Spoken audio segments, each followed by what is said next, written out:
não há semente que germina.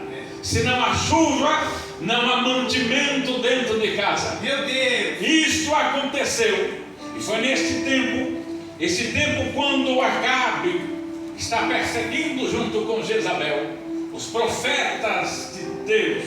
Interessante que quando Elias está debaixo do pé de Zimbru, está pedindo a sua morte. Quem sabe um dia eu venho aqui pregar só sobre Elias, só sobre a depressão de Elias, só sobre a situação do profeta do fogo. Mas ele está dizendo para Deus que só restou ele. Mas Deus está dizendo que não é só ele o remanescente. Havia joelhos em Israel que não tinham se curvado. Interessante, nós estamos pensando é que Obadias, diz a história, sustentou 100 profetas nas cavernas, levando pão e água.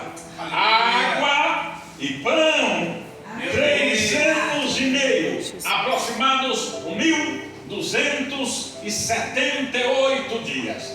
Obadias está cuidando dos homens de Deus, está sustentando. Agora entenda, por favor, que você dar água e pão num período que tudo vai bem é uma coisa, num período que o recurso está é uma coisa, mas sustentar 100 profetas a pão e água num período de escassez de água, num período que a economia estava abaixo da estatística satisfatória da sobrevivência de um ser humano, em um tempo que por 3 anos e meio não chovia, Obadias estava cuidando de 100 profetas. Eu volto a dizer, 1.278 dias aproximado. Sabe o que Obadias está fazendo? Obadias está cuidando da terra de Deus. É interessante em pensar, é interessante em raciocinar, porque quando tem um homem, e na verdade, infelizmente, hoje em dia, é tão difícil a gente referendar alguém e dizer homem de Deus, porque essa palavra é uma palavra de um peso muito grande. Homem de Deus, falar de homem de Deus, nós estamos falando de uma terra boa, nós estamos falando de um lugar que Deus habita, habita, se movimenta, se move. Então Obadias está cuidando. Por que não dizer? Em um momento em que Israel estava dividido, Israel não sabia se servia a deuses estranhos ou se servia a Jeová, o Deus verdadeiro. Em um tempo que Israel estava dividido, se não sabia se servia a Baalins e Astarotes ou ao Deus de Israel.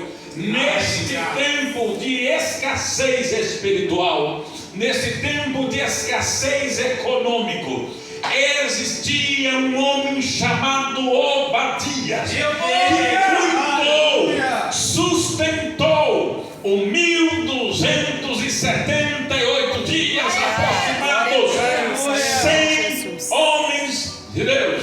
Então entenda, quando a viúva chega diante do profeta e diz assim: tu conhecera o meu esposo, o meu falecido esposo, ele adquiriu uma dívida, e esta dívida não foi para luxo nosso, ele adquiriu uma dívida, e os credores estão cobrando, mas a dívida foi adquirida para sustentar a obra de Deus em Israel. A dívida foi contraída porque ele cuidou dos homens de Deus. Agora os credores estão na porta. Entenda uma coisa, eu quero que você entenda nesse terceiro elo, nessa terceira noite, nesse terceiro culto a Deus desta campanha, é que Deus não é homem que deve e não paga.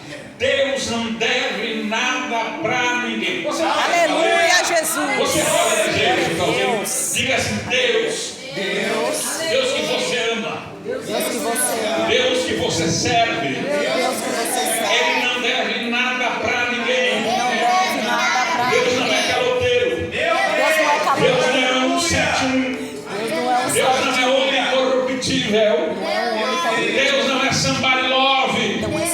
Deus é Deus de verdade. Aleluia! Glória a Deus, aleluia! Não entendi. A Bíblia diz, a Bíblia é pura, sem mistura, porque eu não acredito em manifestar de Deus sem Bíblia, sem palavra. Eu não poderia chegar aqui e começar a dizer, o céu manda dizer, o céu manda dizer nada. Quem diz é Deus. Eu não venho chegar a dizer assim, a Bíblia vai dizer. A Bíblia não vai dizer coisa nenhuma, a Bíblia já está falando. Ela fala, não é que ela